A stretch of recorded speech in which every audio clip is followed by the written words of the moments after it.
Holy crap. We're back. We are back in the saddle. I'm going to share this video to a bunch of people right now. All right.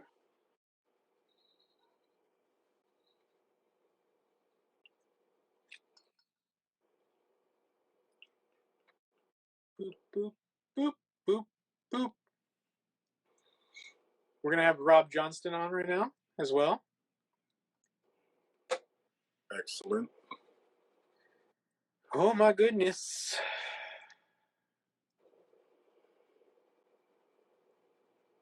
Just going down the list of people. Oh, I accidentally almost sent it to your personal profile.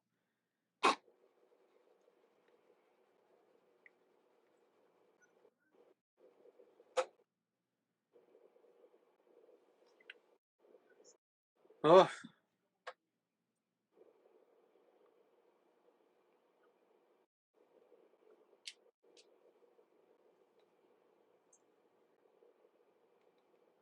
What's up? Sending, and everybody's in. We gotta set Rob Johnston right there. Request. All right. What's up? What's up? Everybody's on. Yo. Let's see if we can actually send it. You got it? There's hey, Rob. What's up? What's up, Rob?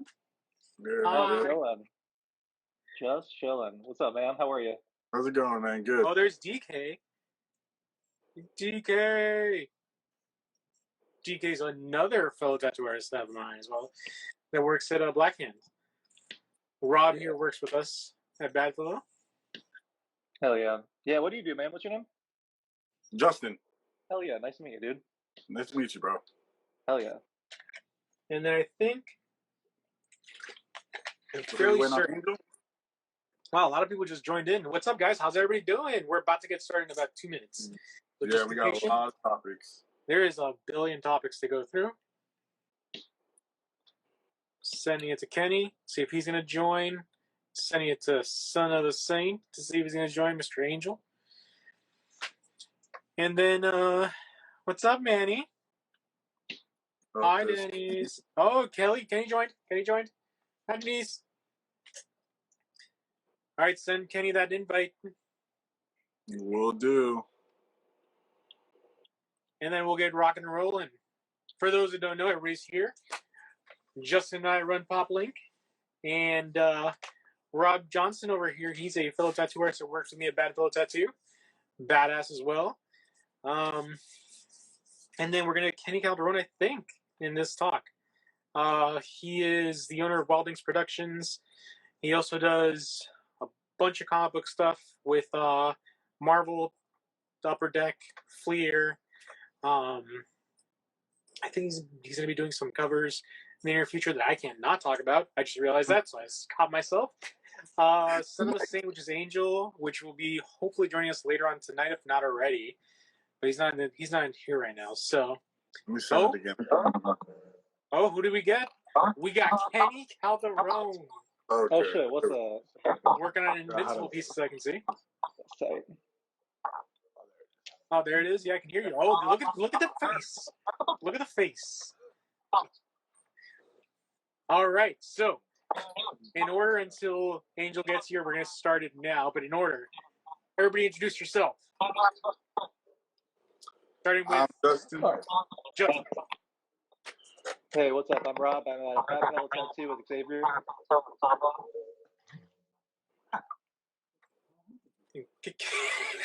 Kenny disappeared off the screen. Looks like he's getting set up. There's an echo somewhere. I don't know where it's coming from. I think it's Kenny. Oh, it's Kenny. Yeah. Well, Kenny will probably join us again. But for those that don't know, I just explained as well. Kenny is part of. He owns Wildings Productions. He works with Marvel. He works with a bunch of other comic book firms. And let's get it started until Kenny comes in. I'm sure he's going to jump in like he always does and see what's up.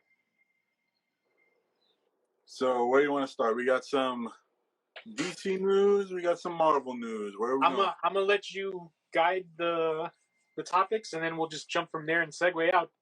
All right, got you. So, as I'm sure everybody has probably seen at least one episode so far, we do have She-Hulk now. She-Hulk is out into the universe. It's out into the world. We have seen it. Or at least some. I love it. I absolutely love it. It's everything I wanted for the show and more so far. So I'm really excited to see where it goes. I think Daredevil's in the next episode, from what I heard. So let's see what happens with that. We're gonna get a reasoning behind, even the twerking, the camera twerking. We're gonna get some info on why Daredevil has changed the costume to the original costume, which is going to be exciting. For those of you that don't know, the first appearance of Daredevil had him in the iconic yellow and red that you see in this episode. The storyline for the show is Reborn, correct? Yes. Daredevil Reborn. Or Born Again. Yeah. Born Again. That's a great storyline as well.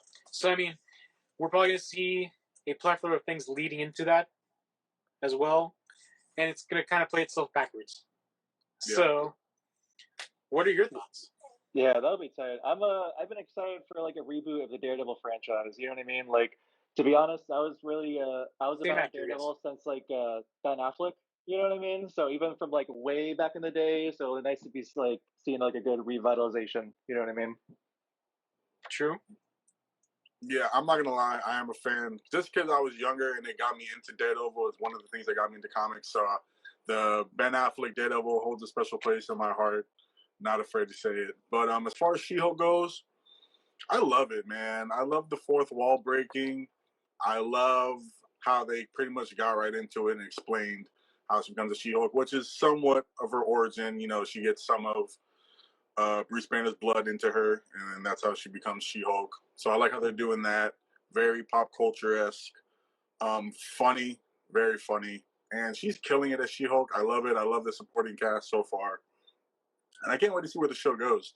I'm definitely excited to see what other cameos we're going to get. We've already got Wong. We know we got Daredevil. We got Abomination. So I'm excited to see what other cameos we might get.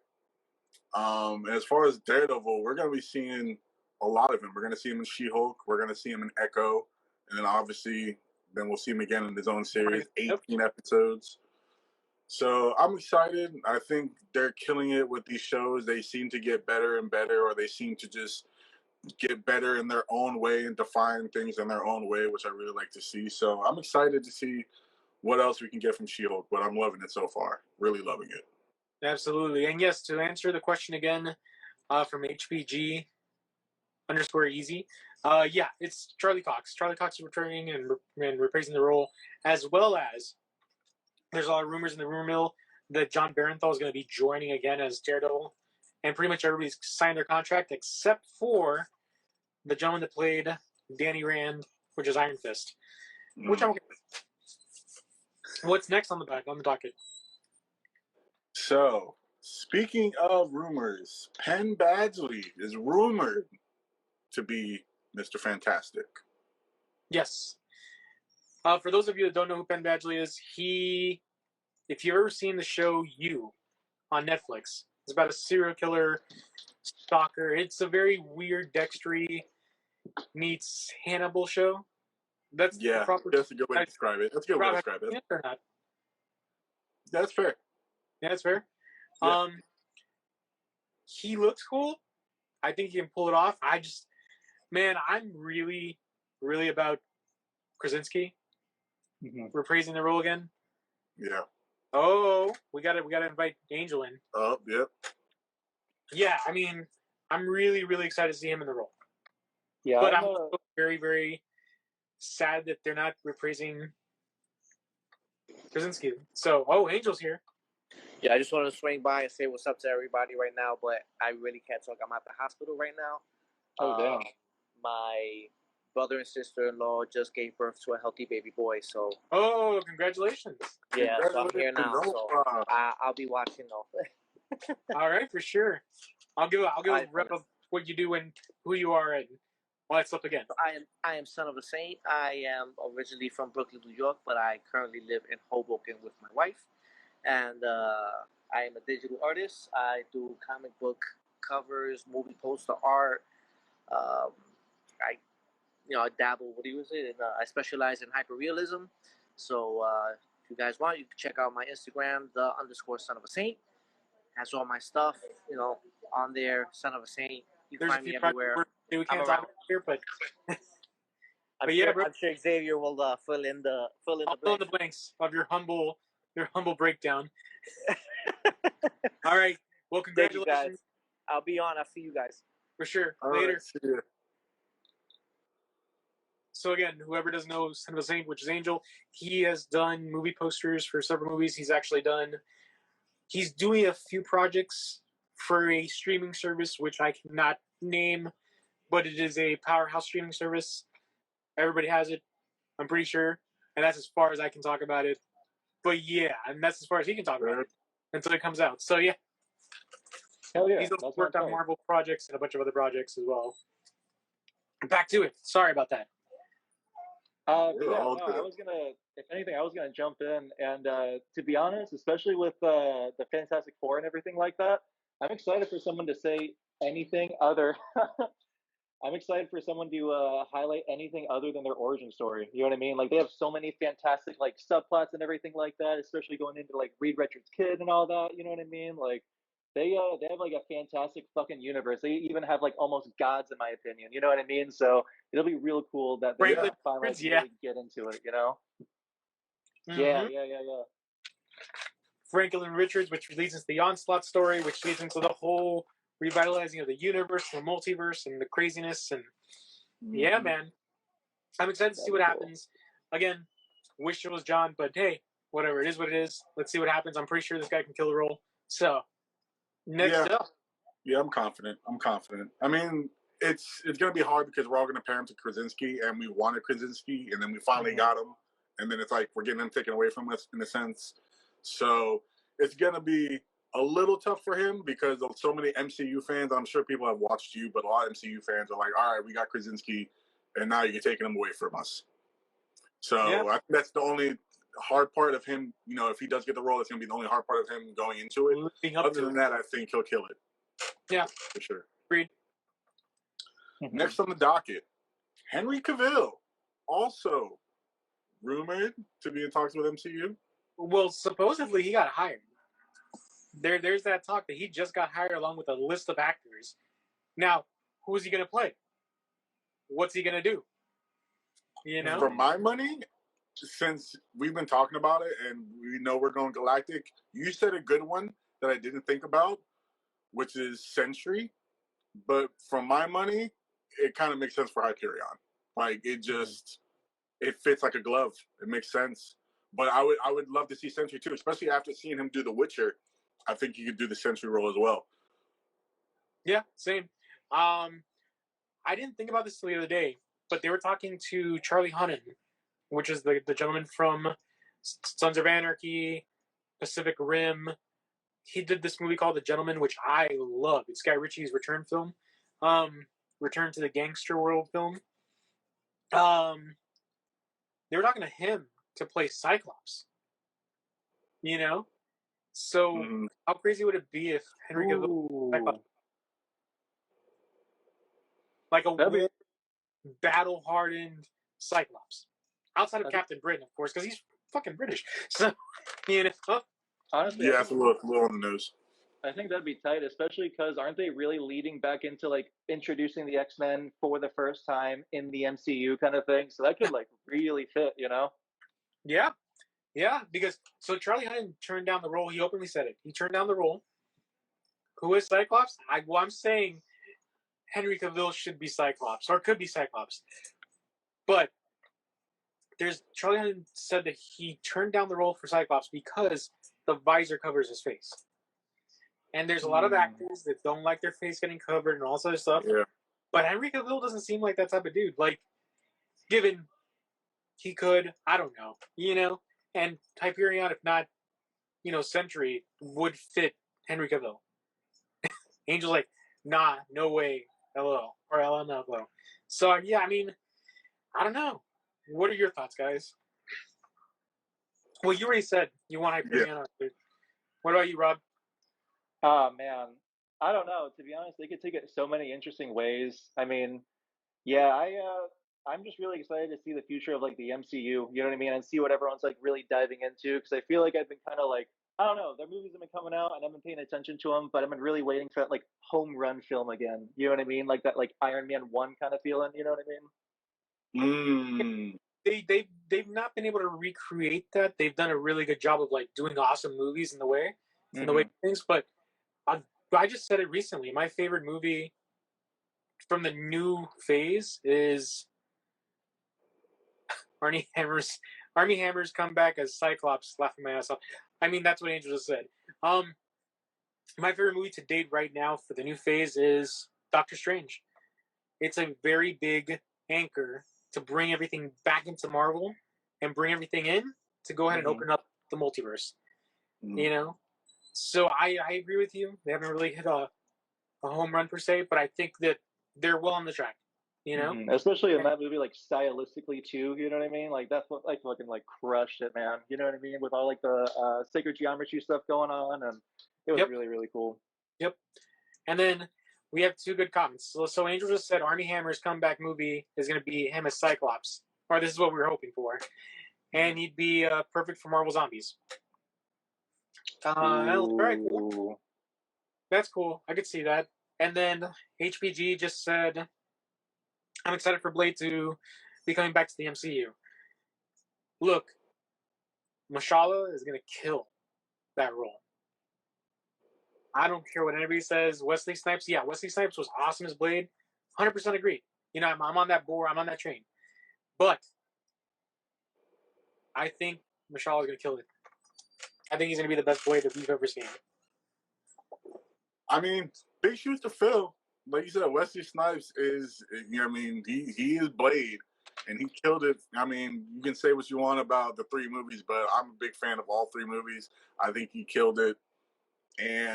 But like you said, Mashallah is gonna really bring I think he's gonna bring a new depth to the character, which I'm excited to see. I want to see it played. A very serious, Wesley Snipes, but a very serious Blade on like the street level, ass kicking, beat down all the way through. Yeah, Blade. I think Mashaw's gonna kill it. Do you guys think that Wesley Snipes is? Do you guys think that Wesley Snipes is like a little bit cross-eyed, and you can see clearly through the first movie through his glasses that he might look like a little silly in some of the fucking frames? You know what I mean? Maybe. Yeah, I love that shit. But yeah, no, I would love to see that as well, or even like a really like X-rated take on it. You know what I mean? And just like hardcore blood and guts. You know what I mean? I'd love to see that shit. That'd be cool as fuck. Not gonna lie. Yeah, Angel just said it. He goes, Blade has to have that seriousness of Daredevil. Yep. Well, yeah. Trinity gave you Dracula. Yeah, I mean, Blade Trinity was really, really bad, but it was really, really funny, I guess. I mean, it depends on how you look at it, because you have Ryan Reynolds, which saved the movie for the most part, but that's about it. You know what I mean? Yeah. So, all right, next one. What's next on the docket? So, stay in the MCU still. Wandavision director is rumored to be in talks to direct the Fantastic Four. The Fantastic Four movie, yep. I can see it because the way that she directed, correct? It is Matt Shakman. Oh, Matt, my bad. The way he directed the WandaVision show was very family oriented, very like, 60s family, whatever. Like very throwback. Love, all that stuff. And Angel said it the same way I'm saying it. I'm all in for it because I want to see where it goes. It has to be it's the first family of Marvel, of comics. You know what I mean? So, yeah I'm for it. I'm 100% for it. Yeah, I thought WandaVision had a lot of really unique qualities that I don't know. I get that a lot of people didn't get from like the first like go of it. You know what I mean? But yeah, I really liked it a lot, especially near the end and like where it took everything, and especially that he's gonna be doing something as serious again. You know, I think that'd be really cool. Yeah, 100%. Yeah, and then I agree. HBC just asked, and this is not Marvel or DC, this is Image. Are they gonna bring back Spawn? Yes, currently they're doing that now with Jamie Foxx. Jamie Foxx is Al Simmons as Spawn, so I think they're gonna start filming soon. They were supposed to start filming in 2020, but COVID happened. Yeah, and no more origins. Agreed. No more origin stories for the Fantastic Four. Yeah, but Kevin Feige already said it's not going to be an origin story, so we ain't gonna worry about that. Dude, thank Yeah. God. I kind of feel the same way. It'd be with like a lot of Spider-Man these or stories. an origin. And I'm like, yeah, I think they're gonna do the Spider-Man thing. I think they did the origin for the first phase of movies, and that's it. Mm-hmm. You know. And Jamie Foxx is Al Simmons, and it's going to be like a horror movie. Yes, exactly. That's going back to Spawn. Yes. Oh, I would kill to see that. Jamie Foxx is Spawn. What? Take my money now, please. Yeah. Michael J. White though, he killed it. Like he did. The era in which Spawn came, he did a great Al Simmons, but yeah, same thing, man. Like it's a really weird scenario because you have this old dated movie where nowadays would kill with better effects, better story, but the actors were not bad. The actors were pretty good. They're doing a horror movie like Aliens. You don't see yep. Well, yeah, it's gonna be a horror movie. I just hope they don't go the route of what they did with the new Hellboy. Mm-hmm. Like, I like the new Hellboy. You know what I mean? I really do like the character design. I liked how he looked in general. I think it was just a great look overall. But the movie sucked. Yeah. The CG sucked. Like, everything sucked except for, what is it, Dan Harbour or Dave Harbour? The gentleman with the Hellboy. Yeah, David Harbour, yeah. Who played the new Hellboy? To be honest, I don't think I've seen it, but I remember like the Ron Perlman one, or the one where he's like mad fucking jacked. And yeah, that guy's awesome. He crushed Ron Perlman killed it. Oh my god, yeah. Ron Perlman is so fucking good. Holy shit. Yeah, exactly. It's not Ron Perlman. That's the problem. Yeah, yeah. So, all right, next up on the docket. I think that's all we got for MCU news. So we're going to go into the... Let me shoehorn something in there. So they just said that they're going to announce in D23, which is a couple weeks away, that they're going to go ahead and announce how Deadpool's going to be introduced into the MCU. And they're going to announce it via video. So I think they're going to do like a little like short of how...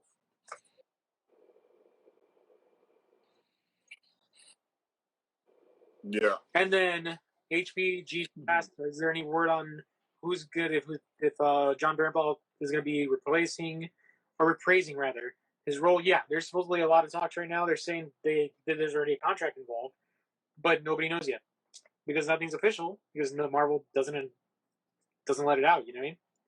Yeah. So go ahead. Next up, which they will because Midnight Suns. So there's that. In the world of DC, the Flash test screening was successful because critics were giving it a high praise of the test screening. Separate art from the artist. You know what I mean? Like, if you do it like that, I can totally see it. But I don't know. Douchebags are douchebags. You know what I mean?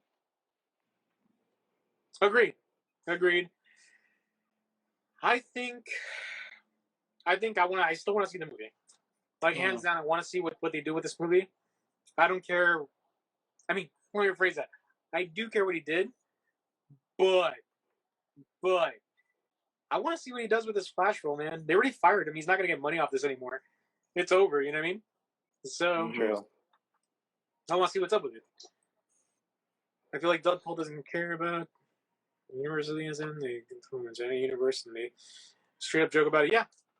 I think that Deadpool's going back to the Marvel stuff, I think Deadpool can just float between all universes and be fine. But yeah, going back to Ezra, yeah, I mean, he's a scumbag. For what he did. You know what I mean? And yeah, he has mental illness and all this other stuff, but that can only go so far. You know what I mean? You read the 12-year-old until she was like 20. You know what I mean? You're I'm good, man. I know we talked about it like I think a day or two ago, but man, it kind of leaves them in a mad rough place. You know what I mean? Because they finally got that, like, you know what I mean, that key role to fill in like all these other Flashpoint storylines to have their own little MCU really open up. And yeah, man, what a shame. You know what I mean? I was excited to see Bat Dad. You know what I mean? Be like Bat Dad, Batman. You know, that'd be cool. Mm-hmm. Yeah, Thomas Wayne. Yeah, that would be cool, man. But we don't know what's gonna happen either. No, it's all up in the air. Which we'll get into a little bit later about DC and where they're going. But yeah, man. I mean, I want to see it. I want to see if he can be a Barry Allen and not a Wally West, because that's really what I want to see. So I want to see if he can give us that. And like you said, you know, separating the art from the artist, it sucks what he did. And he's got a lot to atone for, and he came out about mental health, and I wish him nothing but the best. But dude, you really gotta get your stuff together. But as far as the movie, like I said, I want to see it, and it's gonna be an integral part to what we see going forward in the DC universe, because Flashpoint can just set off so many other things that we see. We're in the multiverse saga right now. You could have a Flashpoint saga and just stem so many different universes and so many different timelines with everything that you have. So I think that's going to be integral, and we'll see, you know, when we actually see it, what happens. But like I said, I hope. You're saying it's the best thing since the Nolan vs. Batman, the first one. Yeah. Or rather, since the Dark Knight. Yeah. So I mean, damn. You know, I hate to see it, but I want to see it. You know what I mean? It sounds like a role to die for. I mean, yeah,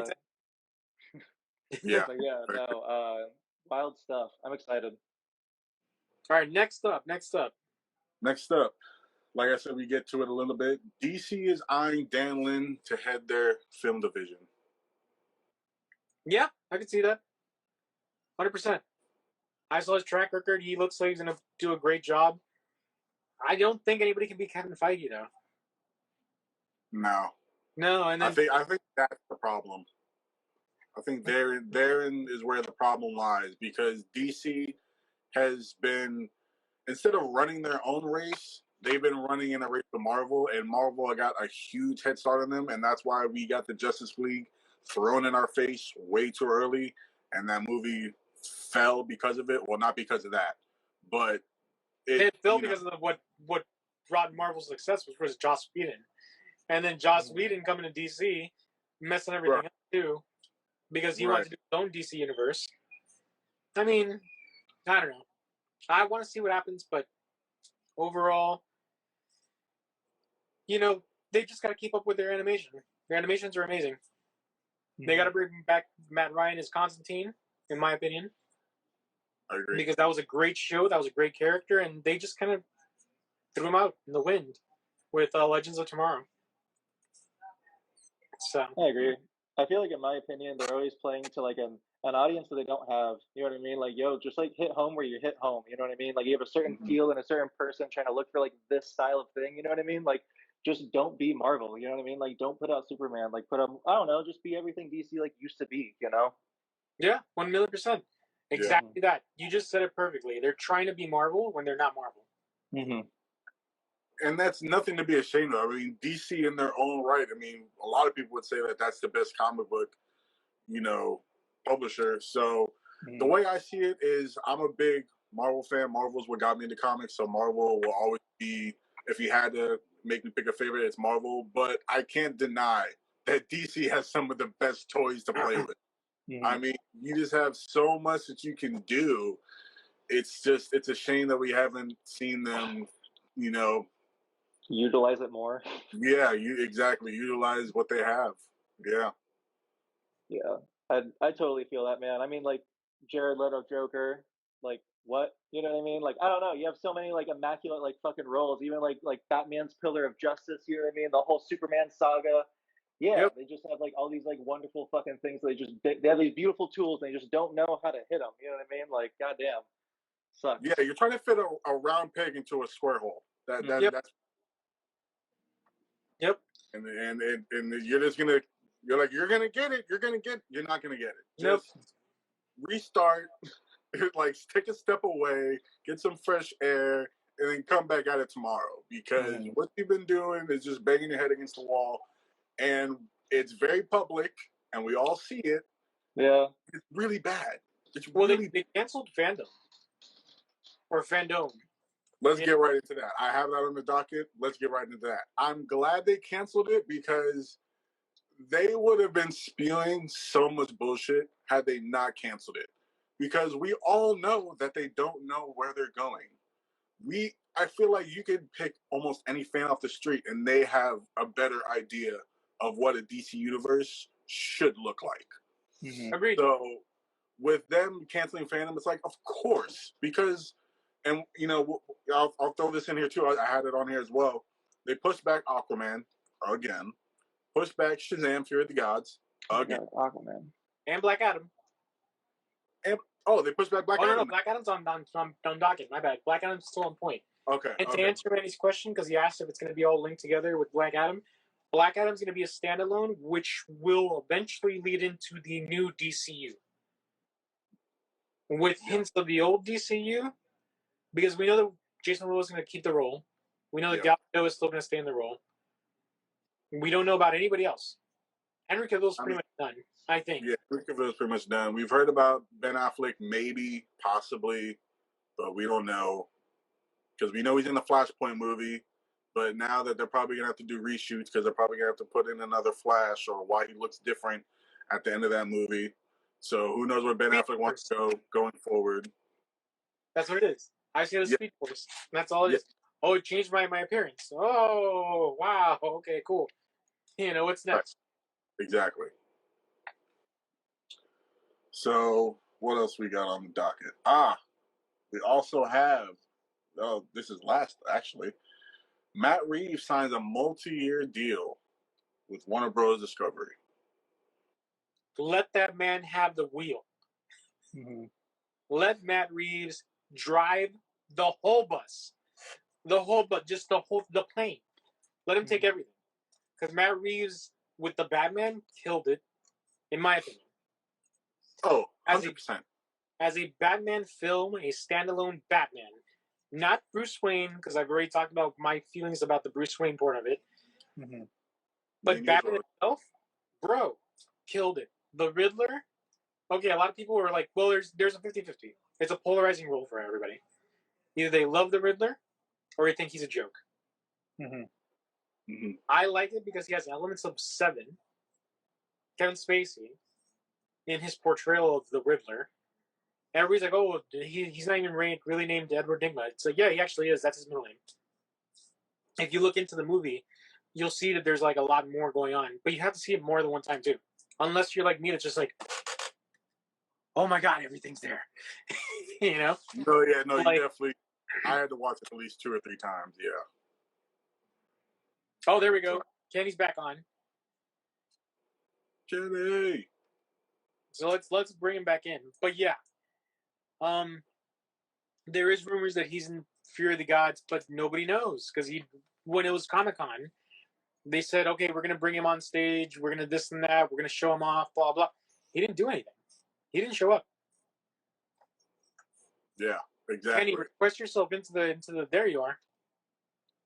Yes. Kenny back? Oh, with the echo. Is there an echo? There was? Oh, there it is. Is there now? There we go. Still there? Good? Nope. Echo? Echo. There's an echo? Yeah. Marco. What? Polo. Where are you?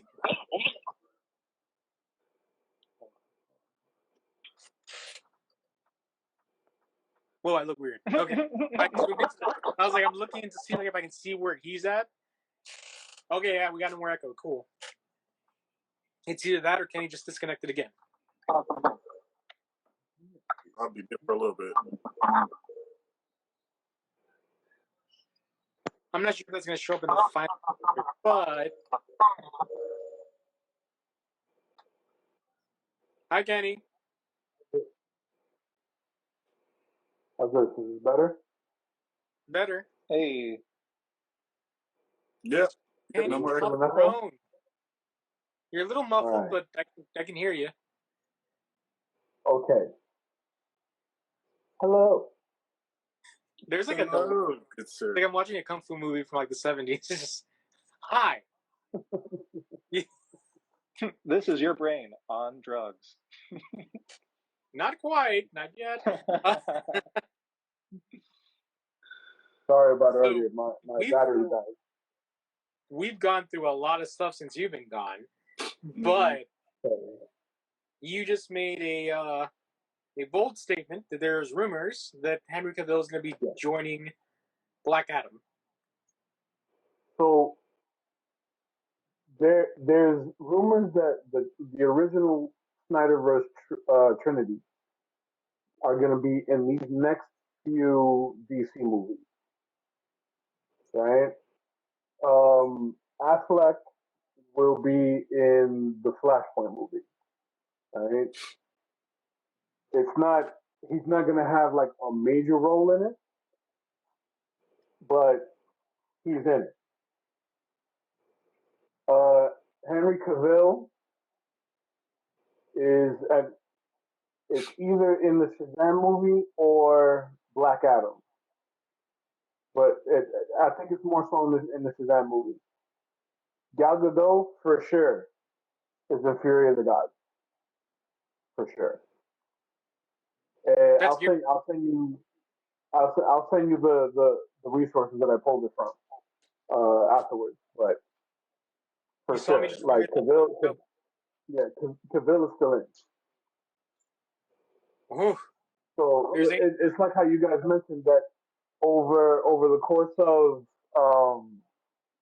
these next couple movies, that's going to introduce the new DCEU. So the original Trinity, they're still on board. Like they haven't like really put it out there. But like that's still happening because you know they're still trying to disassociate themselves from the Snyderverse, which I get.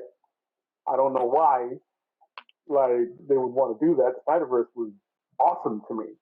You know what I mean? Yep. I need closure. I need to know how that nightmare ends. You know what I mean? Well, you heard I need to see. I need to see the Batfleck, you know, Jared Leto Joker. Like I need that to happen. You know, I need to see Deathstroke. I need to see that happen also. You heard what happened, right? The Discovery, the execs at Discovery were just like, "Oh yeah, we regret putting out the Snyderverse movie. It was a big mistake." And in my mind, I'm like, "How do you say that? How do you say that your biggest success is your biggest mistake? Like, come on now, Discovery. Come on." Like, because they don't know what they're doing. They have and that's to my point in one of the last episodes that I was on. You know, when these execs that have no respect or any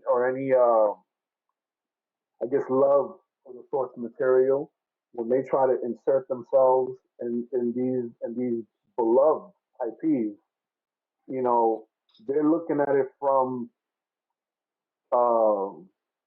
an executive standpoint, not the standpoint of a fan. You know, that I can get, you know, why they would have the split view, but it's important to be of both minds because both minds equal dollars. You know what I'm saying? That myself as an artist, as a freelancer, right? I have to be both the talent and the entrepreneur. You know what I mean? That's how I'm able to survive doing this. I don't have a boss. You know what I'm saying? So I think that's where these films tend to fall short. They make the money, you know. Aquaman, was kind of a breath of fresh air, when it came out. I thought it was going to be corny, to be honest. But I was pleasantly surprised. I was very entertained watching the film. Yep. You know, um, shoot, watching the Snyder cut of Justice League made like total sense to me. Because it made, first of all, if you watch the Snyder cut before Aquaman, that like, you know what I'm saying? It makes to me, it made Aquaman and Mira more badasses, in the Snyder cut leading into Aquaman.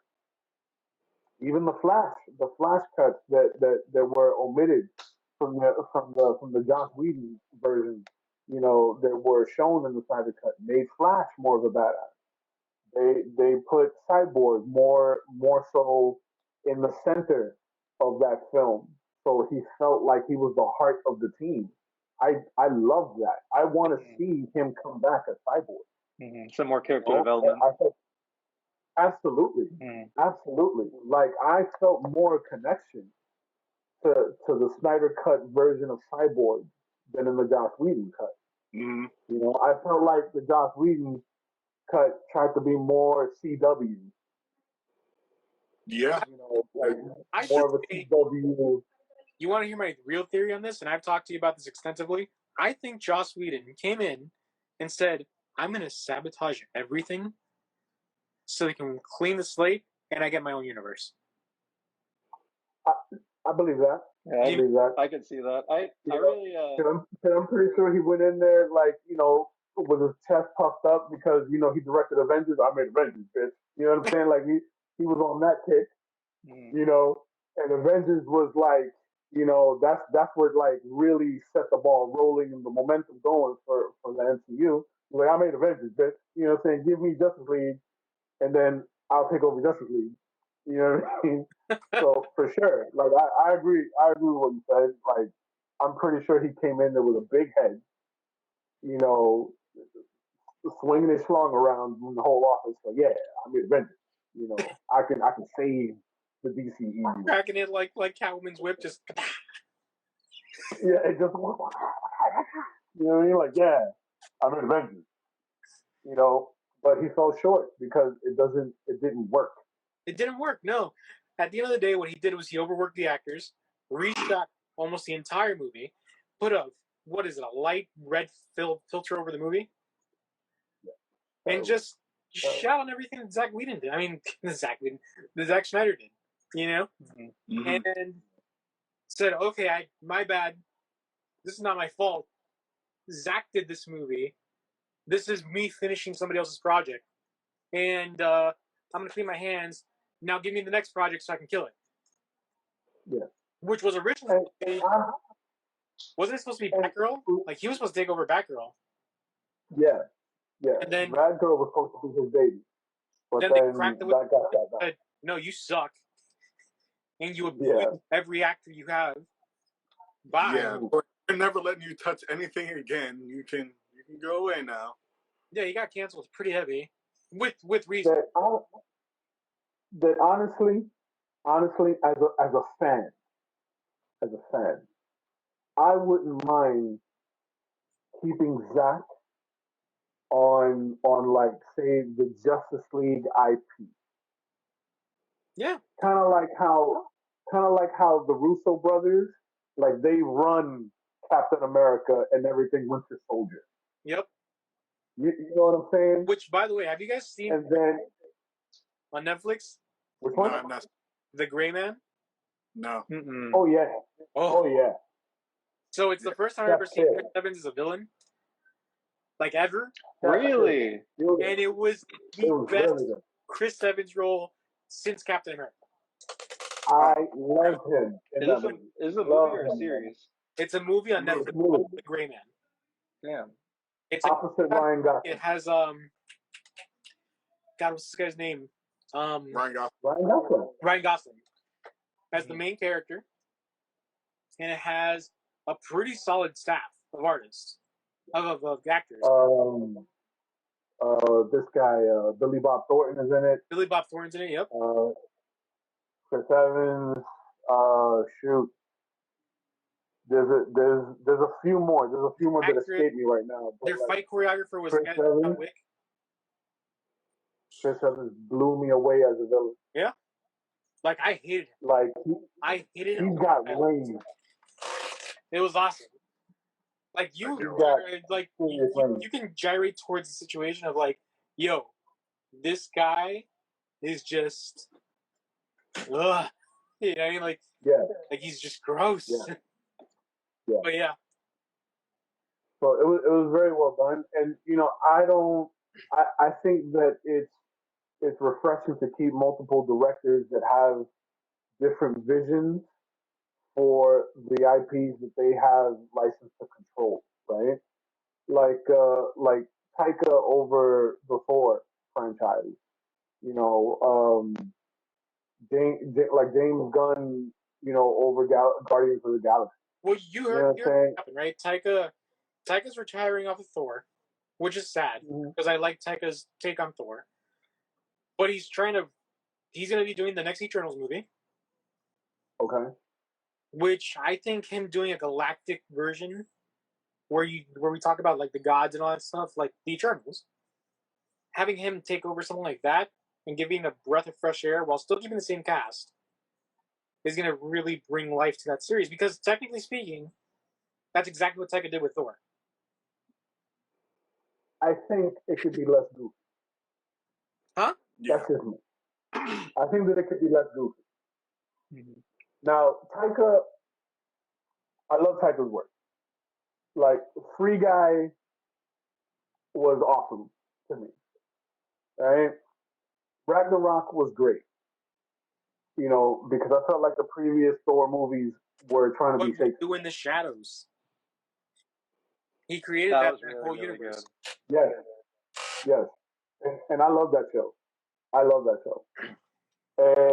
so I feel that he can dial back the goofiness just a little bit. Which he did. He already did Ragnarok. And still keep, you know, a very serious undertone. Because I felt that Christian Bale was a little underused. Oh, I agree. As great. Thor the God Butcher is the scariest villain ever in the Marvel Universe. It's about time they told the God Butcher story, is not going to lie, man. That's been a favorite of mine for yeah, dude. I'm excited. Hands down.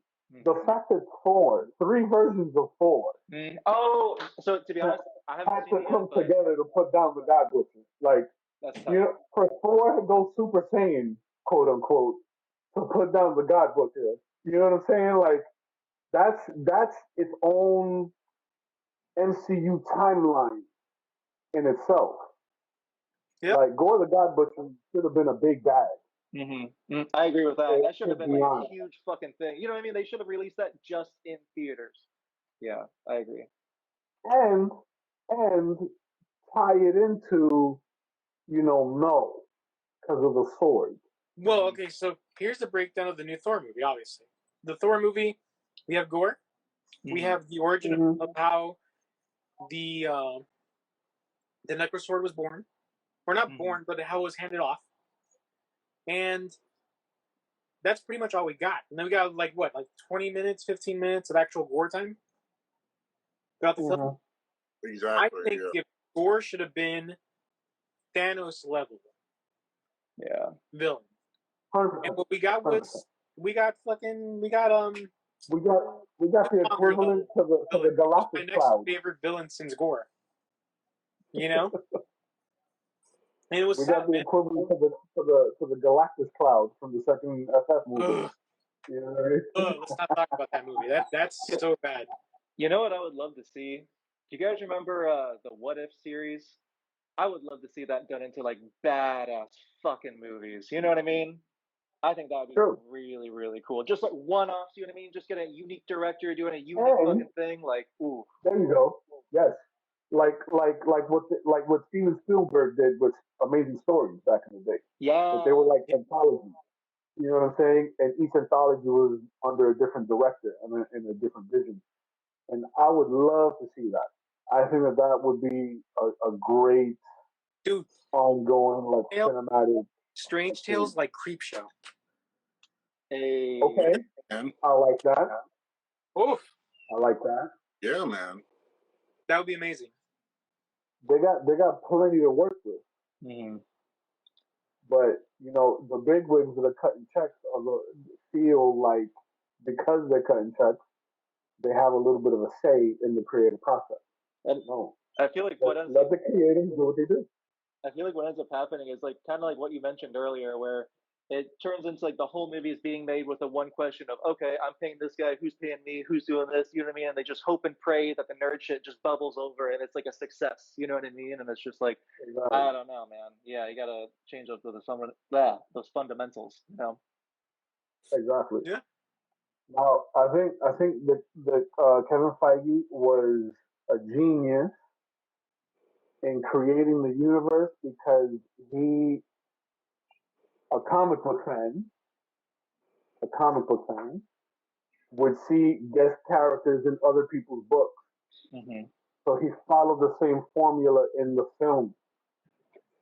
And that's what created that whole first phase of Marvel films and the success behind it. Mm-hmm. That formula works, and the reason why it blew up is because it hit home with people that are fans of the material. Mm-hmm. It's like Marvel team up. Holy crap! You get these two heroes in one book, no doubt. Take my money. You know what I mean? And it made sense. So continuing that formula works great. What I do disagree with, though,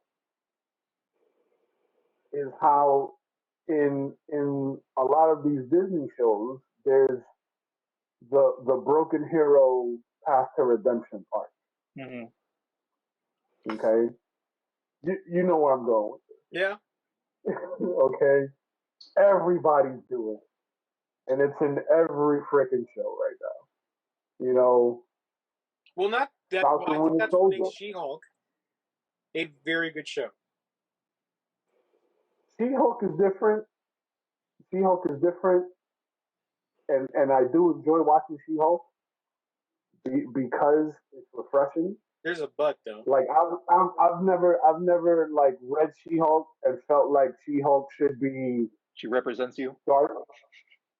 Right. Like I felt like She-Hulk was like is what she is. Like how she's depicted in the show. I felt like that's fitting of She-Hulk. That's good. You know what I mean? Like I never felt like She-Hulk should be a more serious character. So that's why I enjoy watching the show. I feel that. I think it's always better, like long term, when they are more like honest with who the characters are in the comics. Because I hate to do this again, but like you were saying a second ago, like they have a fan base written around like that one guy. You know what I mean? Like Spider-Man has a fan base written about like nerdy fucking dorky ass dudes, not like good looking Tom Holland motherfuckers. You know what I mean? Like there's a certain reason why I don't know they chose to go these routes with these stories. You know what I mean? And once they really like.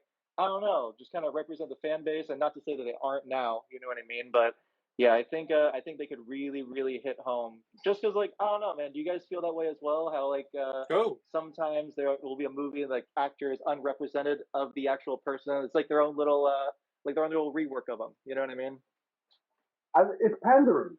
Mm-hmm. Is what it is. It's pure pandering. You know what I mean? Because think about it. In Obi-Wan. In Hawkeye. Mm-hmm. In what was the other one? Falcon Winter Soldier. Moon Knight. Loki. In Moon Knight. They all had the biggest one. WandaVision, another one. They all had a broken hero story arc where a female character, and I'm not being sexist or anything, but I'm seeing the formula. A female character will help bring that hero back to where they once were. It was in Boba Fett. It was in Obi-Wan. She-Hulk is different. She-Hulk is the female character that continues to keep it lively and fresh. And I'm 100% cool with that. My only issue with She-Hulk is how soft they continue to make Hulk look. Okay, but You know what I'm saying? here's my argument for that. Here's my argument for it. She is a better Hulk than Hulk himself. And I'm cool with that. Supergirl is essentially stronger than Superman. Yeah. So I think, you know what I'm saying? I'm good with that. But I feel like this whole Smart Hulk. Yeah, I know. I can do without. Yeah. Well, I can do without. So the Smart Hulk thing is a little done. Eerie. It's done now. Like it was done for, what was it, Endgame? And it was like, all right, this is whatever. And it kind of grew on me after watching it several times. Then it's like, all right, cool. But now they're saying that they're going to probably do World War Hulk. There's a bunch of Easter eggs for it. Good. They need to do Planet Hulk as well. Yeah, and that happen is going to really solidify. Because Worldbreaker Hulk is completely smart. But he's just full of rage. Sure.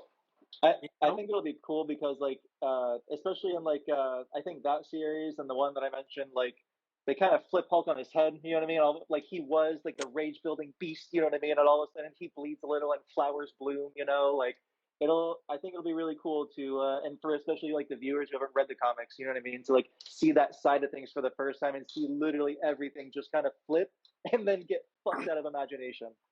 It'll be cool. I think it'll be a lot of like revenge stuff for a lot of people. You know what I mean? And then we also have, if that's the direction that they go, I think that'll be a great payoff. Oof, goddamn. Like I'm good with thugging out, watching Smart Hulk. If they give me Worldbreaker Hulk. Yeah. Yeah. 1,000,000%. Yeah. Also, they've been babying the Hulk a lot, especially because how they said that Jen Walters, her blood was the one that healed them. But when we know in the comics that the Hulk has one of the best healing factors of all time, so it's like you're watering him down. Yeah, I just don't like the watered down. I don't like. We want to see that savage Hulk. We want to see world-breaking Hulk. We want to see Planet Hulk. Yeah. So I hope that we can see. They're making Hulk a soft baby poop right now. When was the last time there was a solo movie Hulk as well? You know what I mean? Well, that falls under the distribution rights. So Universal owns the distribution rights for Hulk movie. But I think their contract's coming up. I'm not even sure. Thank God. And I hope they do. Like, I hope it's over. I hope they give it back to Marvel. And Marvel can be like, all right, cool. Now, maybe that's what's happening. Maybe they're making him soft as hell so that way they don't have to make a movie. Or Universal doesn't make a movie. Or to distribute, rather.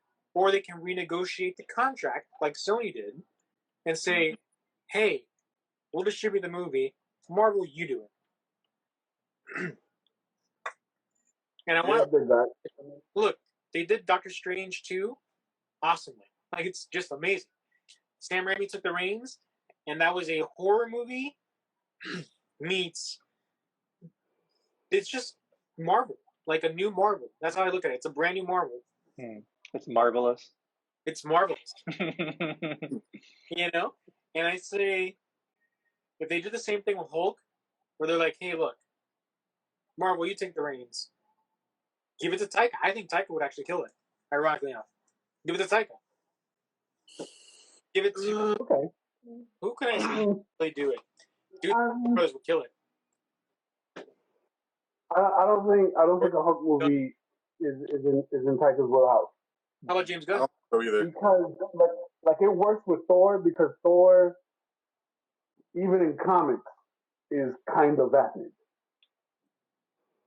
You know what I'm saying? He's like, he's kind of a one-trick pony. He's a warrior, right? But he's not like smart. You know what I'm saying? I feel like I feel like what Edward Norton did. You know, if Edward Norton was to direct it, that would be. Hear me out. This is where I start going. But what do I know? Check this out, right? Thanks for the input. Now I'm gonna take it from here, Kenny. We get Edward Norton coming back to the role, reprising that role, but not in the way you would think. He co-wrote the original movie, The Incredible Hulk. Yep. They just never gave him credit for it. He also co-directed it, but they didn't give him any credit for that either. How about you just go, hey, look, we're sorry, Edward Norton. Mark Ruffalo is one of your best friends. Do this, and we're all good. We're square. And Edward Norton goes, and bring back the leader. I'm going to use the rage from never getting put on the title card before, right? And make the most epic Hulk movie ever made. Exactly.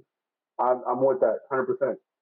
Now that, and having the leader as the main antagonist. Mm-hmm. So, you know what I'm saying? So that the Hulk has like hordes of like robots and mechs to tear through, and he can actually show his strength. Even though Red Hulk, if we could get Red Hulk in some way, shape, or form. Thunderbolt Ross is behind everything, but Thunderbolt Ross is actually dead, so we really have to get. Oh my God, what's his name? What's his name?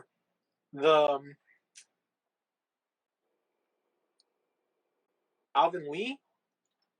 Oh my God, I forgot his name. Amadeus Cho.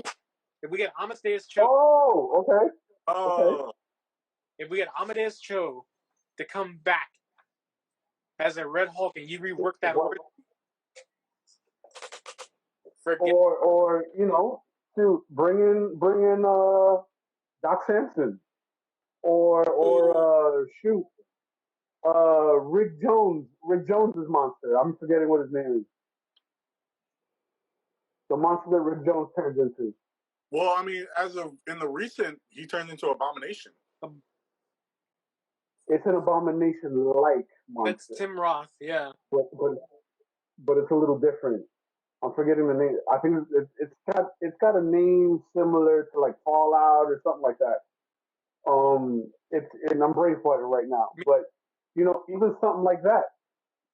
Yeah. Where it's an Abomination-like threat, but not really Abomination because Tim Roth is now very kumbaya and zen. You know what I'm saying?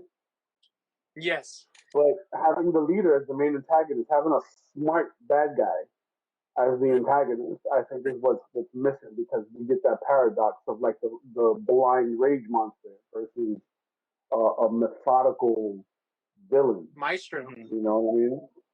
I agree. Maestro. I think that could work for like an alternate timeline. Like if they ever do another multiverse sort of like peek into the future. So why not? Yep. Or even like I think it was House of M, where they pretty much convinced all the villains to go against the other heroes, kind of thing. Axis. Yeah. Yep. That'd be cool. That'd be rad.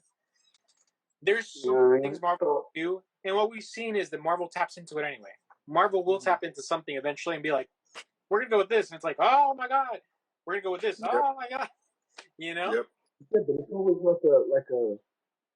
like a watered down version. It's always like the Czech Cola version of what we want, and not the Coca-Cola version of what we want. You know what I'm saying? Like, I love, and I started rewatching the series again on Disney Plus. I love Daredevil. I love the Punisher series. Rob, what were we thinking right now? No, I'm sorry. No, you can go on. I just have something like after. You know what I mean? You're on like a roll. Okay. So I'm worried about what they're gonna do to my Daredevil. You know what I'm saying? Like, it's Born Again, and it's rumored that he may have disappeared in the blip, so he's coming back to New York 5 years later. You know what I'm saying? Don't water down my Daredevil. I agree. You know what I'm saying? Like, don't water down my Punisher. Like, well, I have a theory they're not gonna do that because look at Moon Knight. Look at Moon Knight. Moon Knight should have been grittier. Okay. Moon Knight should have been bloodier. Should have been grittier. Okay. But they released all the Daredevil. They released all the Punisher. They released all the Jessica Jones and Luke Cage, as gritty as it was on Netflix. I think there's a very big possibility that they're gonna do the same thing. Again, it's like fingers crossed, but let's see what happens. All right, Rob, what were you thinking? Just pop back. Oh God, back. No, yeah, I was just thinking about what was it? We were talking a second ago about how I don't know, some of the characters are like diluted, you know what I mean, and stuff like that. And I don't know, man. I feel like if they were just like written more like how they were intended, you know what I mean? Of course. Yeah. Mm-hmm. Yeah. 1,000,000%. 1,000,000%. Which they do a good job to an extent. Like U.S. Agent, he was written pretty well. Like the actor.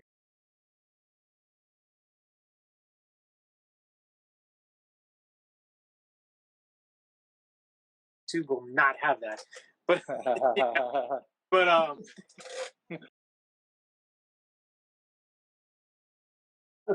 I know that's 2 parts.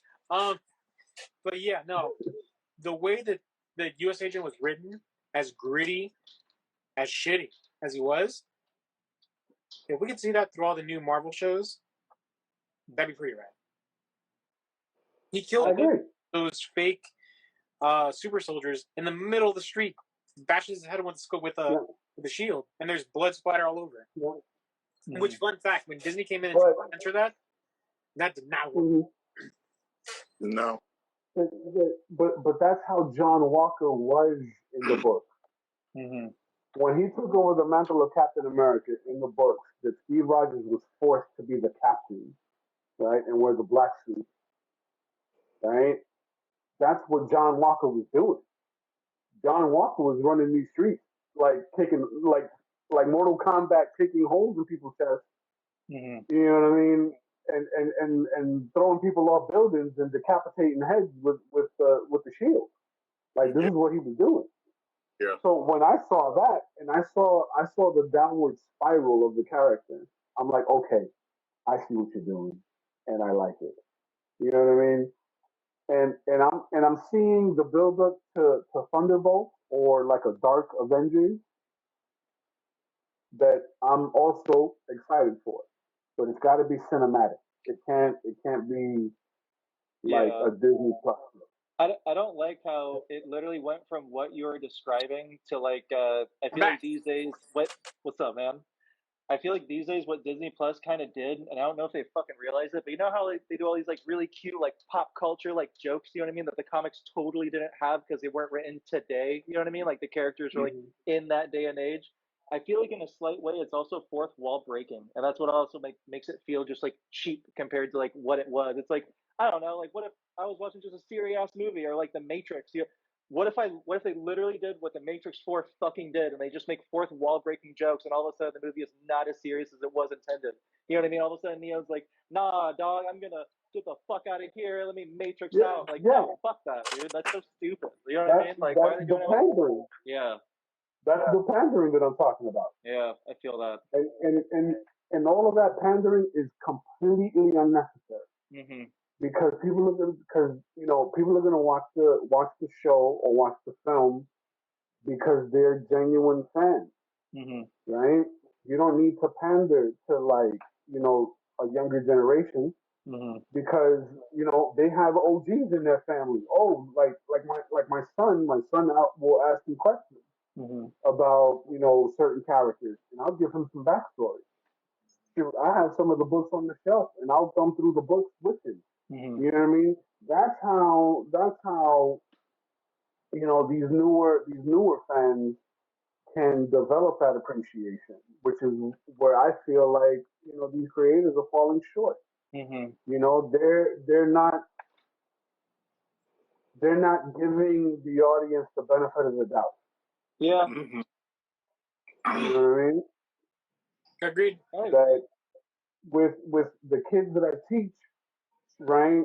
I'll have these like what we're doing now. I'll have these open forum discussions about comics and films, right, about superheroes, and I'm listening to them. There's a kid in my class. He's like 11 years old. And he's a huge fan of Gen 1 Transformers. That he's quoted episodes from the show in the 80s to me. Blown away. So I know, and especially with the way information is so easily accessible to us today, I know that they're basically like spoon feeding us, you know, things to make it more relatable to this younger generation. Like, you know, like they're not gonna do their research. Yeah. You know what I'm saying? I feel like The streaming services got the old school TV shows on now. You know what I mean? Mm-hmm. And it's like YouTube will have like whole seasons of old shows on. Oh, yeah. You know what I'm saying? So like I feel like, you know, it's that pandering that like diminishes the value of the IP. You know, do it like write it true to the character. and they don't even, If it doesn't work the first time out, you know, by all means, retweak it like what they did with Thor. Yeah. And they don't even have Thor to, took itself way too seriously. They retweaked it. It blew up. Yeah. But no, it's like they don't even have to do the pandering in the first place. You know what I mean? Like these stories are important. Like I think a lot of people forget, like, I don't know, like what's more real? Like a real life fucking story or a story that you fucking grow from. You know what I mean? And these are like kind of like our versions of like the Roman gods and shit like that. You know what I mean? Like they already have intention. They're already meant for these specific audiences. Like to go over like not overarching shit, but even like day to day, more intimate shit. You know what I mean? Like, yeah, I think they're going like way too above and beyond, and it's just making them, yeah, just kind of cheapen themselves out, or even just turning to plastic. You know what I mean? I agree. Yeah. As a matter of fact, well, fun fact: yesterday, the day before yesterday, oh no, it was last night. Taylor and Harley, my youngest. Taylor's my oldest. Harley's my youngest. Wait, yeah, that's exactly it. And they were kind of poking fun at me because I had to work late. Unfortunately, I had to be here till 2 a.m. It's not a common occurrence anymore, but it does happen every once in a while. And my wife goes, "You're missing out." And I'm like, "Why?" "We're here watching Batman with Harley, the baby." And I'm like, "Oh, my heart." And then when I got home later on, Taylor was up, my oldest, and she goes, "Oh yeah, no, Harley loved Batman, the animated series." And she starts telling me a bunch of stuff of the show, and she goes, "Did I just see the birth of Clayface?" And I was like, "Yes, yes." And then 2 weeks back, I showed her the animated, the original, well, not the original, but the 90s Spider-Man animated series. I fell asleep. And when I came to, she was still like this, just watching it. And I looked at her, I was like, "How many episodes did you go?" She's like, "I saw another 5 episodes." And I was like, "Whoa." I was out for like an hour and a half, and she's like, "Yeah, you can go back to sleep." And I was like, "Whoa, all right, cool, man, for sure." Because back then, the stuff they gave us had no stopping point. Yo, you want Clone Wars, which is going on in the comic books? Boom, Spider-Man Clone Wars. Oh, you want the birth of Harley Quinn, which has never been seen in any comic book or anything? It's simply for the show. Boom, you get a Harley Quinn. Oh, you want the origin story to Bane? Okay, cool. Boom, there's Bane. Mm-hmm. And then there's Bane on him. And they didn't pander. Huh? And they didn't pander to the time. They didn't pander to the new audience. Yeah. They gave it to you like true to the source material. Exactly. Literally, the Clone Wars was happening in the comic books the year prior to it coming out on Spider-Man in the animated series. And it was almost to the T. We got Iron Spider. Mm-hmm. We got Iron Armor Spider. We got, what was it, Cyborg Spider-Man. We got all these cool Spider-Men that were led into this world by Madam Web, which I'm not even looking forward to that movie. I'm very scared. 50 Shades of Grey. I am very, very terrified of that film. Very terrified of that distribution of that film. I want to see how she abducts men in a PC way. Go on. But then let's also let's put it into notion right now. Batgirl got shelved. Everybody, the last time that you were on the podcast, Kenny, we were talking about how it could have been because it was racially motivated, or maybe it was just a bad movie, or whatever it was, right? Mm-hmm. It was unwatchable. Mm-hmm. The take that I read about the Batgirl film was that it was a high budget CW movie. Yeah, that sounds like an oxymoron.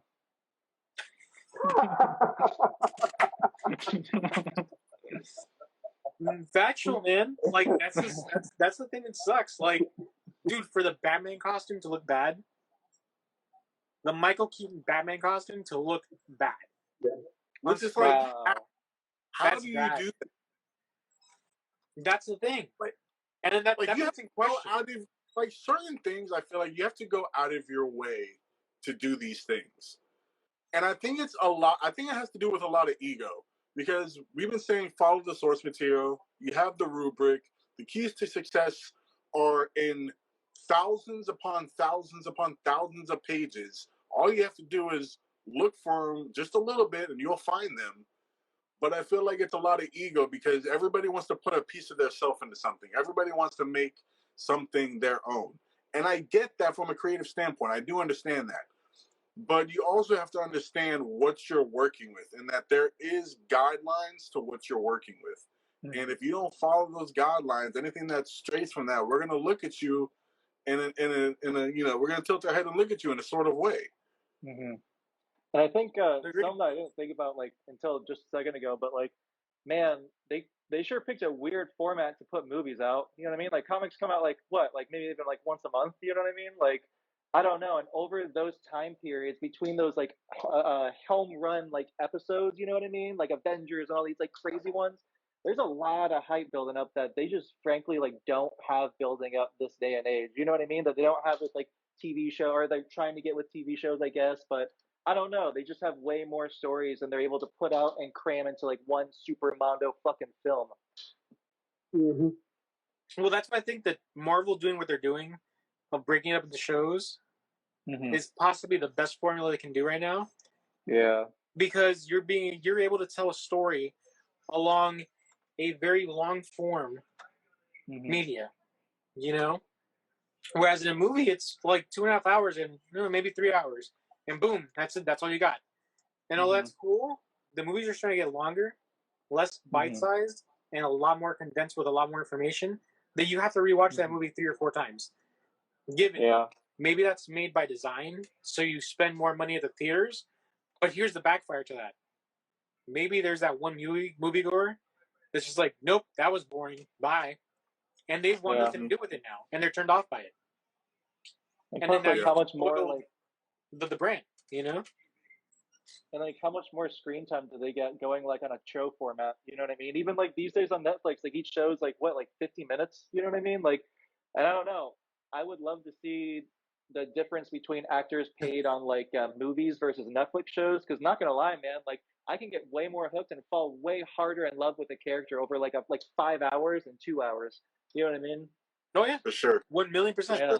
Which is why I'm extremely excited for the Matt Reeves taking over a bunch of deals with WB, because he's still gonna have that Arkham show, right?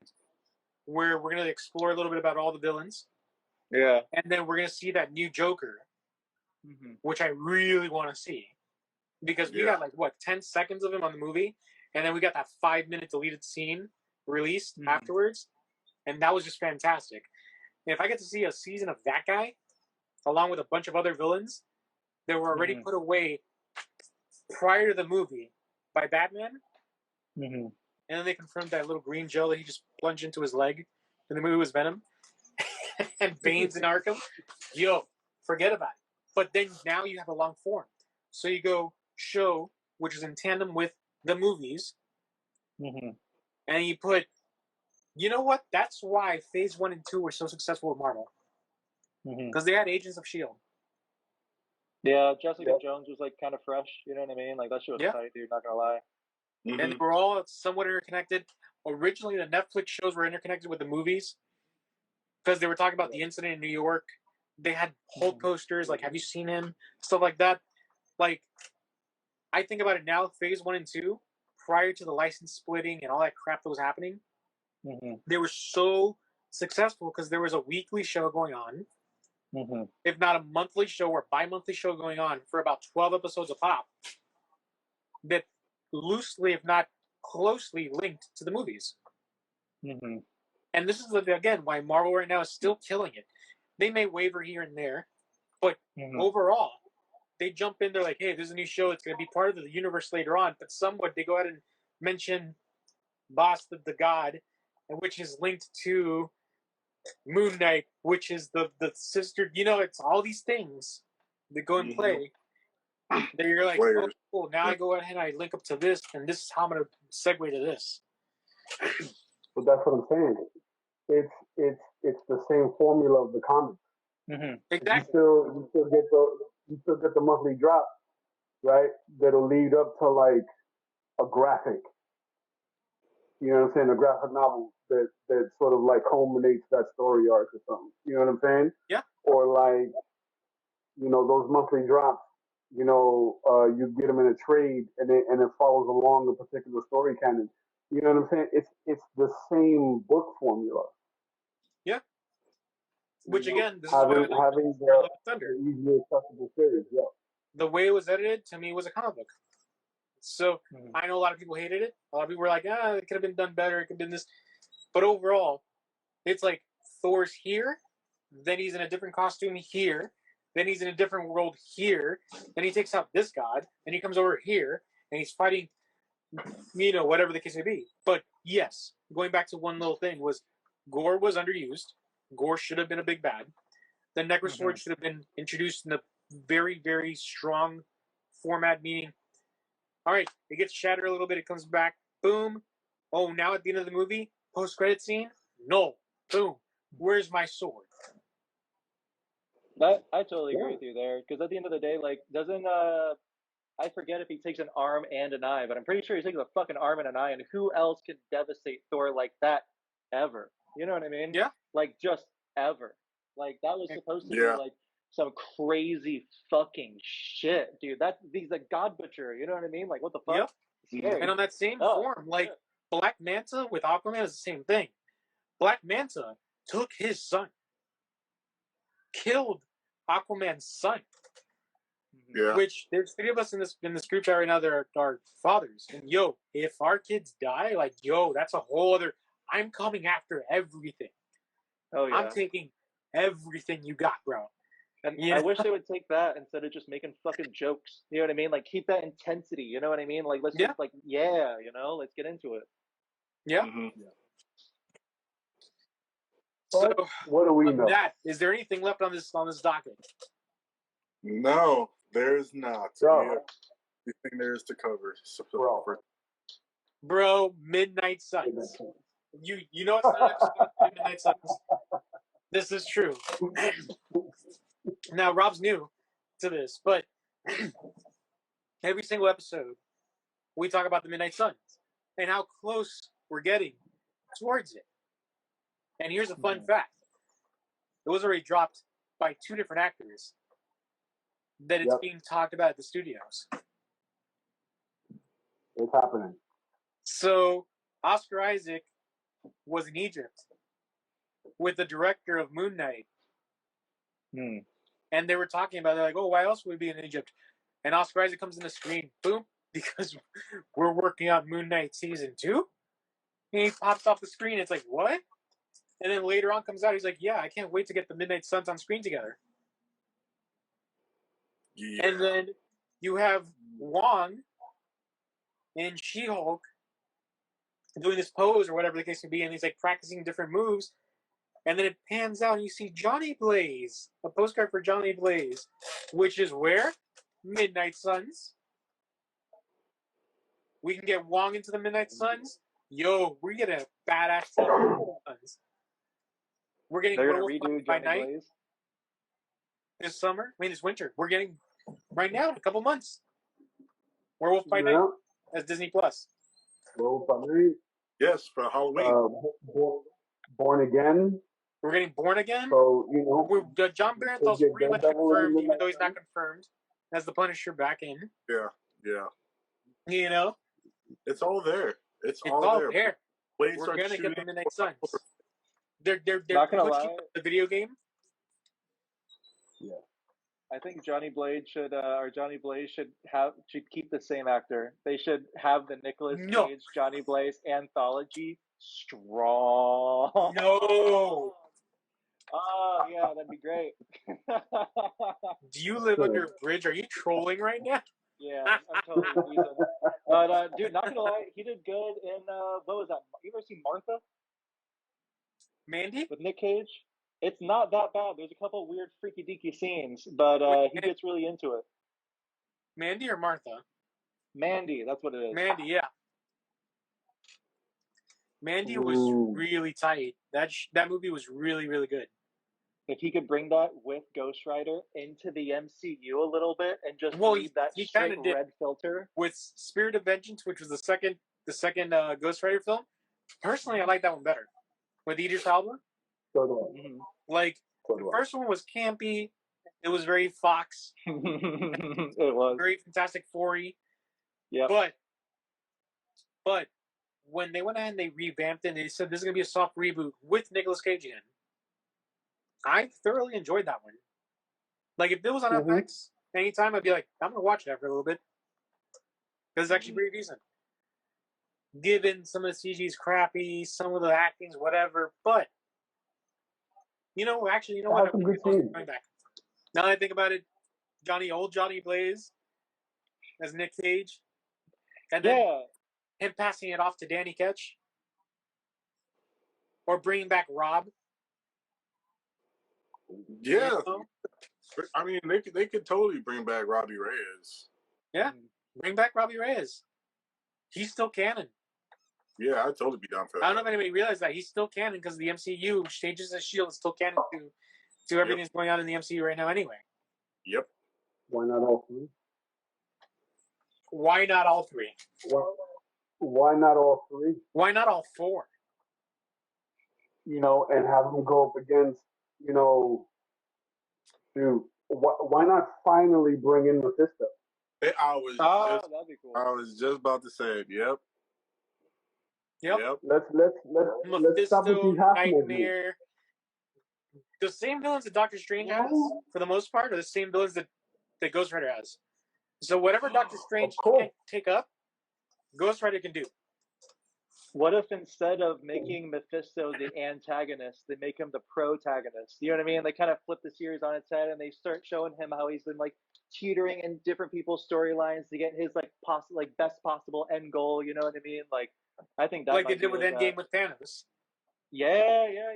But seriously though, just give us another villain that we can fall in love with. You know, like someone who has because they kind of did that with Doctor Strange.